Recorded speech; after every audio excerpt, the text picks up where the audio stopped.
Obrigada. Share. I will kick off then. And hopefully I can make the slides move. Okay, so what I'm going to talk about today is a joint study carried out with Dr. Miranda Lai from RMIT University in Melbourne and myself. And if you look at the number of participants later, you'll see it's quite small. New Zealand is a very small country.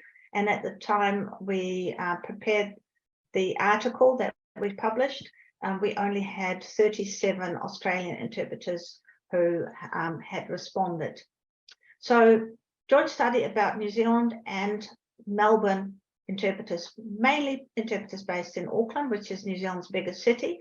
The country only has 5.4 million people, and Auckland has 1.5 million people. So it's about a third of the country, and it's the most diverse, multilingual, culturally diverse urban centre in New Zealand.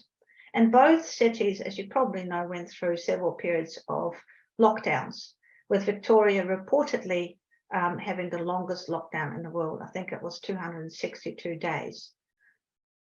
So we looked at the the experiences of interpreters working through those lockdowns, sometimes it's still in person and sometimes, most often, remotely. And we asked them how they coped with the significant challenges, because normally you can go somewhere in person. It's quite different to just being isolated at home, as we know from interpreters in the United States, and what they did to remain their resilience, in other words, in terms of self-care. So as I said, New Zealand's a small country, very linguistically diverse though, and the top 10 languages for interpreting services at the moment are Mandarin, Samoan, that's the Polynesian language spoken on the island of Samoa. You probably know American Samoa. We mainly have people from Western Samoa. Spanish is making a lot of headway. Korean, Tongan, spoken on the island of Tonga, Arabic, Cantonese, Hindi, Punjabi, and Portuguese. I think Urdu is in there sometimes. So it sort of goes up and down a bit. Interpreting is funded by the government, and that is following a big cervical cancer inquiry in the 1970s and 80s, where the professor that led it did not use either informed consent or interpreters. And the women that were being part of the test group were not given informed consent. They didn't know that their cervical cancer was not going to be treated, it was just going to be followed. So it led to a government inquiry, and that inquiry led to changes in legislation to say that everybody has the right to effective communication, and that must include a trained interpreter where practicable. The same goes for interpreting police and court settings. Different bills, acts, laws involved there. And so interpreting is funded by the government in all those different public service settings. And in fact, that very same government, you can see Ministry of Business, Innovation and Employment, they've actually taken the lead. And so they are now making sure that all New Zealand interpreters are also NAATI accredited, and more about that later. So most interpreters are freelancers. There's a small number of in-house interpreters, mainly working at the big hospitals. Did you get what I said about the NAATI accreditation? It'll come back later anyway, it doesn't matter. So as you know, first case of COVID in Australia was in January 2020, people returning from overseas. And the New Zealand COVID case that was first reported one was somebody who came back from Iran, I think, and that was end of February. And then, as you probably know, our Prime Minister, Jacinda Ardern, she moved very quickly to have a system of alert levels, with alert level 4 being the strictest level of stay-at-home orders and social isolation. And New Zealanders were actually, by and large, pretty compliant, because she called us the team of 5 million. So we were all made to feel that, you know, we're all part of a team, we're doing this for the team. And Australia had several waves of community spread, as you can see, with Victoria enduring what was potentially the longest lockdown in the world, 260 days since March 2020. So we are going to use a multi-systems model of resilience because I'm going to be talking about resilience a lot. So just this little slide before I start talking about the study itself. There's lots of different factors to do with resilience. There's individual factors. Some people go through absolutely horrendous things and seem to maintain their resilience. There's also interpersonal factors, and there is socio-ecological factors. I think all of those actually played a role in interpreters maintaining their resilience when interpreting in isolation.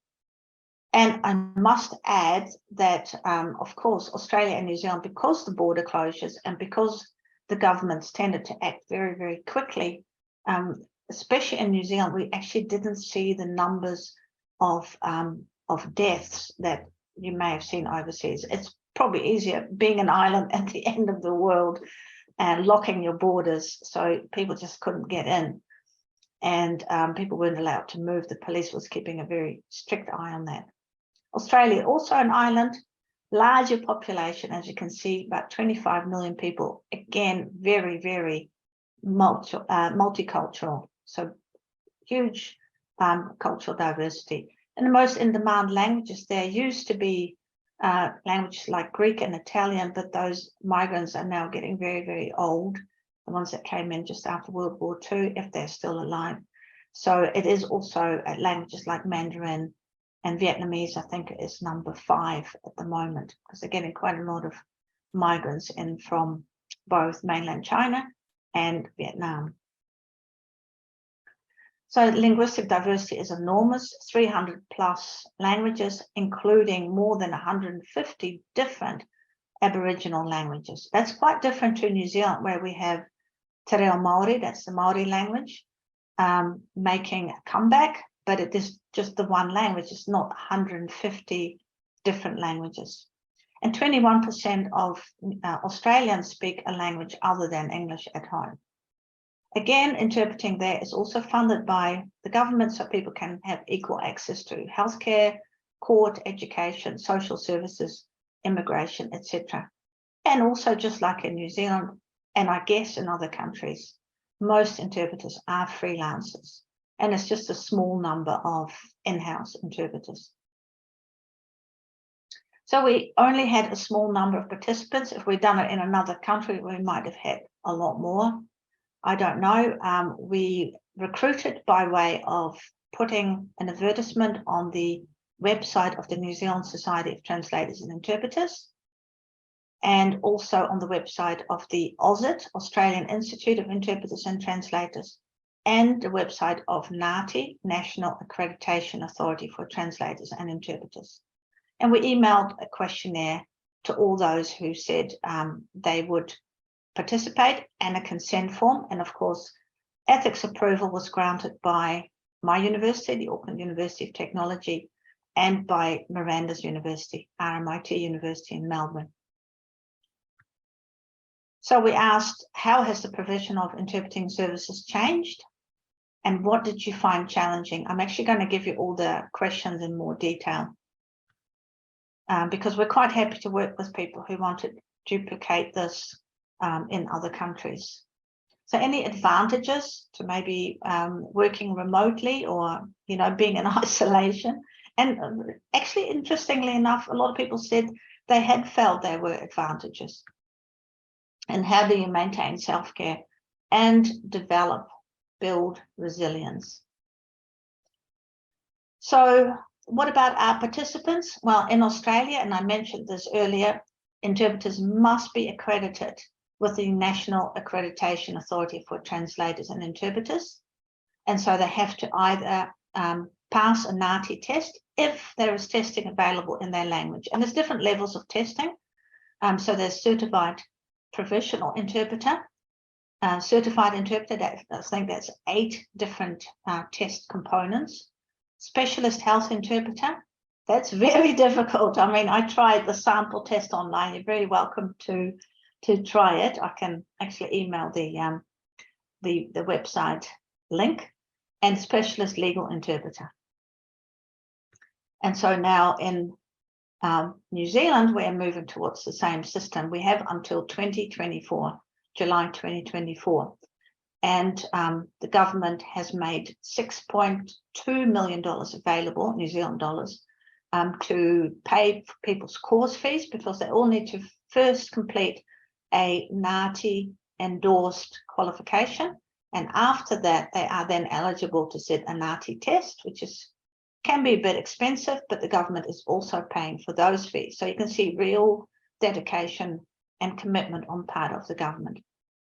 So at my university, many interpreters who were trained previously are also eligible to sit either the Certified Provisional Interpreter test, that's those who have completed the graduate certificate in arts interpreting.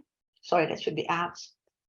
And that's 4 different courses, including a very important ethics, interpreter role ethics and practice, where students get to hear about different dilemmas and scenarios. Then they can do an 8-course graduate diploma, and that makes them eligible to sit the Certified Interpreter test. And they can also sit the Specialist Health or Legal Interpreter test, but that means they have to complete both specialized advanced health interpreting and both specialized advanced legal interpreting courses. So most of the people, I think all of the people who actually took part had completed training, and the Australian interpreters were all NAATI certified. So we asked, how did you usually undertake interpreting assignments before the lockdowns, in person or remotely? And it was the same as the States. It was mostly in person and sometimes remotely. And did that change in 2020, and how?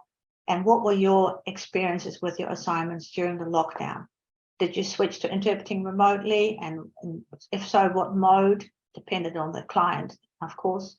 Did you continue to travel to the setting? And surprisingly, some people did. And was there anything you found challenging about interpreting from home? And then how did you deal with that? And again, what did you find challenging about interpreting face-to-face? How did you deal with those challenges? Were there any advantages to interpreting remotely, or any advantages to interpreting face-to-face? And what did you do to maintain your challenge, your resilience? What type of self-care did you engage in? And then, of course, very important for both Miranda and I and many people around the world who teach interpreting, what can we do as interpreter educators to help people maintain those skills? Also to be aware of the very first signs that they may be negatively affected by assignments. Anything that was particularly challenging, and what did you do? For instance, when interpreting after, you probably know about the mosque attacks in Christchurch on the 15th of March 2019. There was a Royal Commission of Inquiry after that, but people had to interpret for family members of people who were either dead or very, very critically injured in hospital. So we asked about that as well, because we thought some of our participants might have been affected in that way. And what habits would you recommend we teach student interpreters to develop? So there was some irreversible changes. So pre-COVID, it was a lot of face-to-face teaching and also interpreting service, mainly face-to-face with some telephone interpreting. During COVID, teaching was totally remote, and Cristiano has written a chapter about remote interpreting teaching during the COVID pandemic in the United States, and that's going to be published in a book, an edited volume, about what happened to interpreter and translator education during COVID. It's a really good chapter, so when the book comes out, I recommend you read it. Okay, so services, mainly remote interpreting, unless it was absolutely necessary to have face-to-face. And post-COVID, there's still an awful lot of remote interpreting. I think people were just pushed into it, and then they thought, well, actually, this works quite well. Teaching is hybrid. So, for instance, in my case, I'm still teaching totally online because the government wants my courses to be available to everybody in New Zealand, wherever they are. And the only way, and New Zealand is actually small in terms of population, but to drive through will take you a couple of days from top to bottom. So it is very stretched out country if you look on the map. So we've gone back to face-to-face in some of the hospitals, but sometimes also remote interpreting. I have to say doctors in New Zealand seem to prefer face-to-face. The court cases are again face-to-face. So there's only some telephone interpreting services for other public service settings because it's just easier if you realize right here and now we need an interpreter. So what did our participants say? They said the advantages of remote interpreting, of course, they didn't have to travel. They didn't have to sit in traffic. They didn't have to pay for parking or find parking, etc. So health and safety, a reduced risk of actually becoming infected with COVID-19. But they also felt there was an increased volume of work because interpreting services were more accessible for community members. They said the other thing was being at the end of a computer, they were actually able to access internet resources while they were doing interpreting. I'm not sure how they juggle that, to be honest. I find that quite difficult. And they said that for obvious reasons, video interpreting was better than telephone interpreting because you have those visual cues. The disadvantages, however, some people said their work conditions worsened, and that was for a number of reasons, including poor telephone connections and poor sound quality. Or very often the client might have been at home or was unfamiliar with technology, and that resulted in a lot of frustration before people could get started. And they said interpreting remotely actually made it harder for them to work with people who spoke in very strong accents or who had very idiosyncratic speech. They also said, and we know this, of course, that it is harder to coordinate talk on the phone, particularly when there were multiple speakers on the client's end. And we know that. And actually for NAATI, what is called interaction management is very, very important.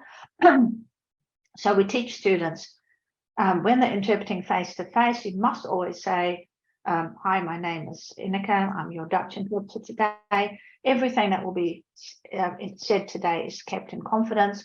Everything that is said here today will be interpreted. Some people add, if there's anything you don't want said, interpreted, please do not say it. And then I may stop you from time to time to help me interpret. When I do this, I may say one moment, or in Chinese, a little wait, please. Whatever you say in different languages. I tend to choose just a short word. So in Dutch it would be ogenblikje, augenblik, ogenblikje, so it's like the blink of an eye. Okay, and then say that in the other language too. But on the phone, again, because people can't say it, so normally we also use a hand signal. They can't see that, so they might keep talking. So it's harder. And harder when you can't see people or they're not there to develop rapport. And a higher cognitive load, especially with telephone interpreting, because you're lacking those visual cues. And one interpreter said, I caught COVID from the first interpreting assignment I did. I had to isolate for 7 days. I called the place where I had interpreted to advise them of my positive result. They said someone would call me. Nobody did. The client put me in a risky position. There was no duty of care. That's very disappointing. The trial lasted 5 days. I conducted simultaneous interpreting for the accused with my mask on, of course, to keep themselves safe. This was face-to-face. The court officer asked me to sit 2 seats away from the client. I was exhausted. I developed back pain and sore knees from having to bend myself to get closer to the client's ear, which of course was also risky in terms of no social distancing.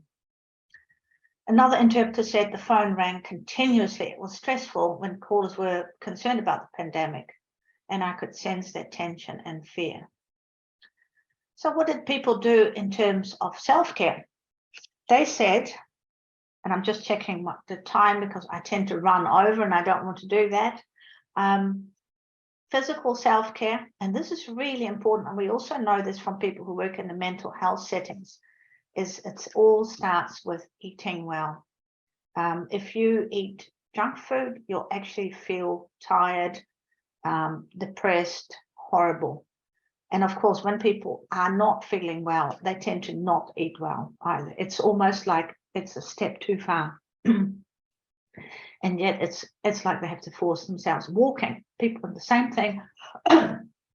One person said, I knew I had to get out and walk. It was just the hardest thing, was just put the shoes on, open the door. Once I was outside, it was okay. I just started walking, and I only put the shoes on and opened the door because I knew I'd feel better after walking.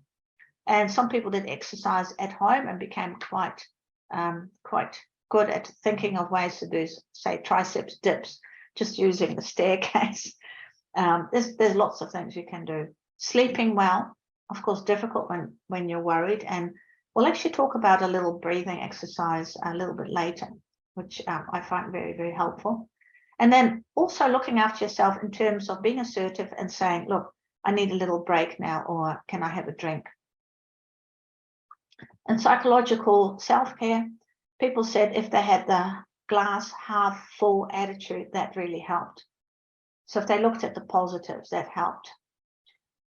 Somebody said, I knew I was doing my share and facilitating communication at the time when it was vital. And that made them feel good. It gave them a psychological boost.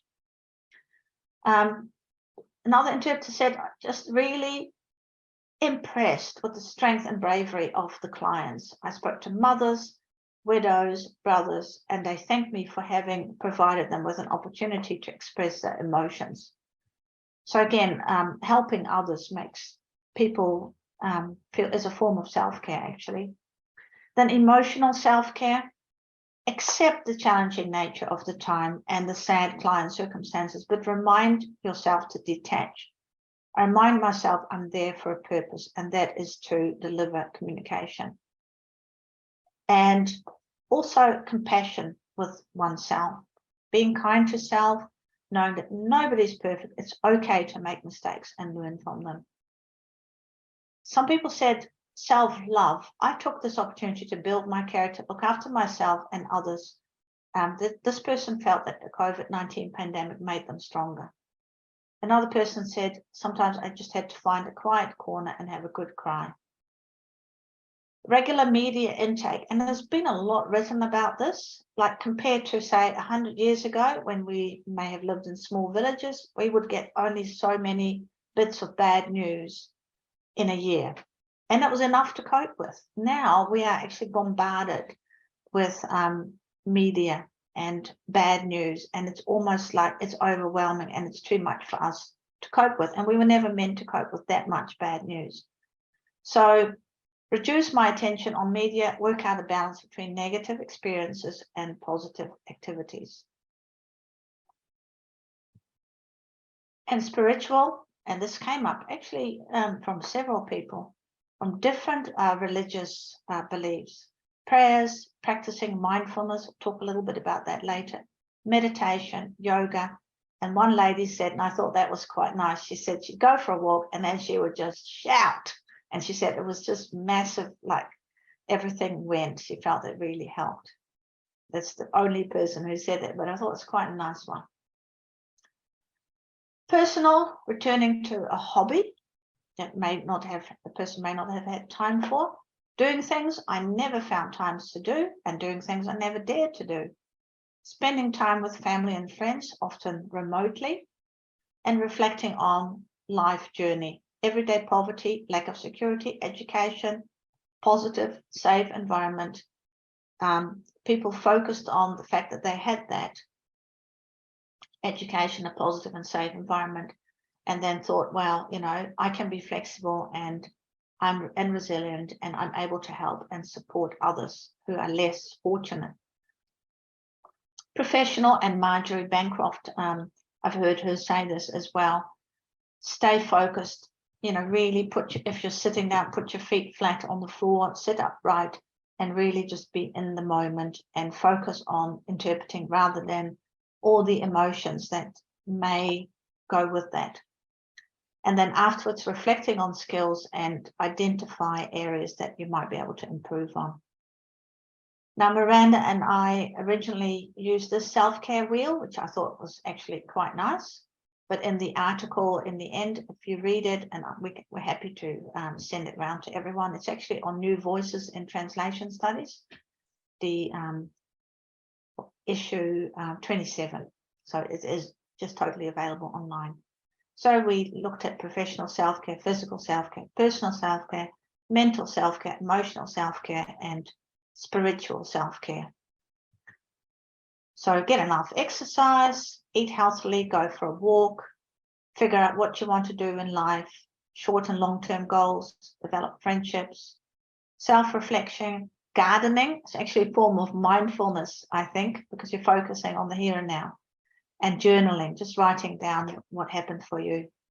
Laugh, cry, practice forgiveness, spiritual beliefs, pray, meditate, yoga, and talk to colleagues. Also set boundaries and don't work overtime because, for instance, in my case, 6 p.m, that's it. I just switch off the computer and do not return to it until 9 o'clock the next morning. And learn to say no is a very big one, especially those of us who like to help and support others. We have to remember that we're like the rescue helicopter. If we run out of gas or petrol, we can no longer help others. So we have to look after ourselves first. Miranda put these Chinese terms in. So it actually building resilience requires a conscious effort to practice self-care in order to avoid burnout, compassion fatigue, vicarious trauma, and start to recognize the very small initial signs that might be happening. So those self-care strategies, which I really feel, and I'll come back to it at the end, we need to teach as interpretive trainers, that may result in developing resilience at the personal and professional level, because what you practice in terms of saying no at the professional level, you should then also do it at the personal level. So it is the progress of adapting well in the face of adversity, trauma, tragedy, threats, or significant sources of stress. And just be mindful that actually in our normal course of being interpreters, we are already often interpreting in assignments which suddenly become actually very traumatizing. And you often have no idea that that's going to happen. So that happens outside of the COVID-19 pandemic as well. And resilience enables us to bounce back, well, after a traumatic experience with adaptability and creativity, and strengthened by the development of adaptive coping skills. And some people need help with that, and there's nothing wrong with that whatsoever. Because it can be a very stressful profession, so we do need resilience. So Miranda put this slide in for me, different types of vicarious trauma and related concepts. So what do they mean? Empathetic stress, that is when we see others going through a stressful situation. That often happens for us as interpreters. Burnout is just due to prolonged physical and psychological exhaustion. And it's been described, for instance, for interpreters working in palliative care and oncology settings. Compassion fatigue is when we get emotionally and physically exhausted, and that means we start to feel a little bit flat towards other people. And secondary trauma is when we feel affected by just hearing about other people's trauma experiences firsthand, and that's what we also do as interpreters. And then vicarious trauma is when we are repeatedly exposed to other people's trauma and stories of traumatic event. It's cumulative, it builds up over time, and it can lead to a significant change in our belief systems as a result of hearing those stories. So, as Barry Olson said, diversity of interpreting modes is here to stay. And he outlines some of the challenges and advantages of remote interpreting, and he does that in an online link. So you just go, I put them in the references anyway. We do need ongoing professional development, update our skills, and also our technological skills, because I think some people are really caught out by the fact that they've been interpreting face-to-face and suddenly they have to deal with technology. And we all know how stressful that can be the very first time. Then self-care and resilience building, we need to really ask for help. And as interpreters, we're often very good at helping others or supporting others by doing our jobs, but we sometimes do not ask for help ourselves. Working conditions have to be reasonable, and that is a shared responsibility. That's not just down to us. That's down to the system, the people who pay us. They need to make sure. And duty of care by the service that is utilizing interpreting services. So in Australia and New Zealand, Aotearoa New Zealand, we have employee assistance programs, which interpreters, even as freelancers, can also access. It is limited to just 3 counselling sessions for the same issue. So it's like brief counselling, short-term counselling, but it is there. And sometimes people actually don't access it because they are afraid that somehow their managers may find out that they're accessing employee assistance and will think that they are not up to the job, which I think is really sad, actually. And we as interpreter educators need to include self-care and resilience building in our training programs. Interpreters and interpreting students need to be taught how to spot those very first signs of being negatively affected. So for instance, in my case, I know that if I get a little bit irritable, because normally I'm not that irritable, or if that is, to me, is like, uh-oh, be careful, because it usually means I'm stressed. And it might be driving a car and saying something unkind about another driver. For instance, that's a sign of being stressed. If you can no longer enjoy activities that you once enjoyed or laugh at things that you normally find funny, that's actually already further down the track. So mindfulness and breathing exercises, and this is one that I teach my students. So I actually teach my students about self-care, and I teach them the breathing exercise. And every class I teach, except translation, and maybe I should introduce it there as well, I teach the 4-7-8 breath exercise. So I put those there. And I'm just going to finish up, and then I'll show you that breathing exercise as demonstrated by Dr. Weil, I think his name is. So self-care really helped the participants' well-being in our study. And we think that self-care practices need to be embedded in pre-service training and professional development. It's never too late, because a lot of people that we trained didn't have that self-care training as part of their training. And ensuring appropriate working conditions. No amount of self-care and resilience development can sustain interpreters if there is no reasonable working conditions. And we know this from conference interpreting. It just doesn't seem to be applied to public service interpreting that much, and certainly not to court interpreting in New Zealand. I don't know what it's like in Australia, but it's like we're little robots and we just carry on. Not all, I mean, it just really depends. Some judges are actually really good, but there should probably be more of a protocol around that, an established protocol. So it's not down to individual judges. And resilience, both as a process and as an outcome, is a shared responsibility. And then I've got my references. You can see I've been interested in self-care for a while. And now I'm going to share that little video clip of Dr. Weil. I have enabled sound, so you should be able to hear this. I find this really useful, as I was saying to Cristiano and Jan. If I wake up in the middle of the night, I do 4 repeats of this. Next thing I know, I wake up the next morning. It's just, it's amazing. That I teach is the most powerful relaxation method that I've discovered.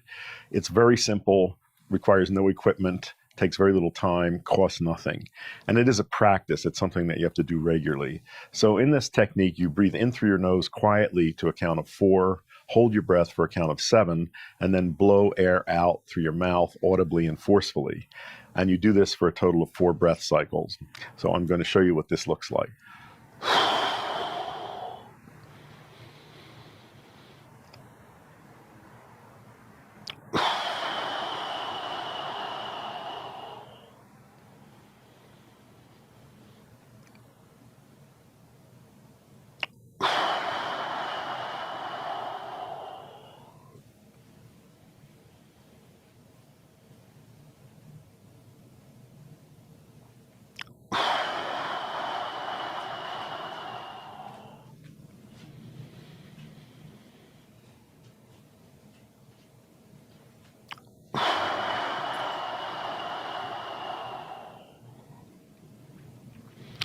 And that's all.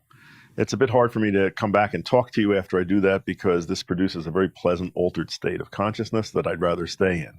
You may not get that the first time you try it, but it's a reward of practicing this. And this is a practice. You must do this at least twice a day. So that 4 breath cycles at least twice a day. After a month, if you're comfortable with it, you can increase to 8 breath cycles each time you do it. But that's the absolute maximum. You can do it more frequently than twice a day, but never more than 4 or 8 breath cycles at one time. It may take 4 to 6 weeks before you notice physiological changes from this, but over time, practicing this will lower heart rate, lower blood pressure, improve digestion, improve circulation. It promotes sleep if you get up in the middle of the night for any reason. It is the most effective anti-anxiety technique that I've found. I've taught it to patients with the most extreme forms of panic disorder who eventually brought that under control just relying on this breathing technique. So please practice it, do it regularly, and I think you'll be very pleased with the results.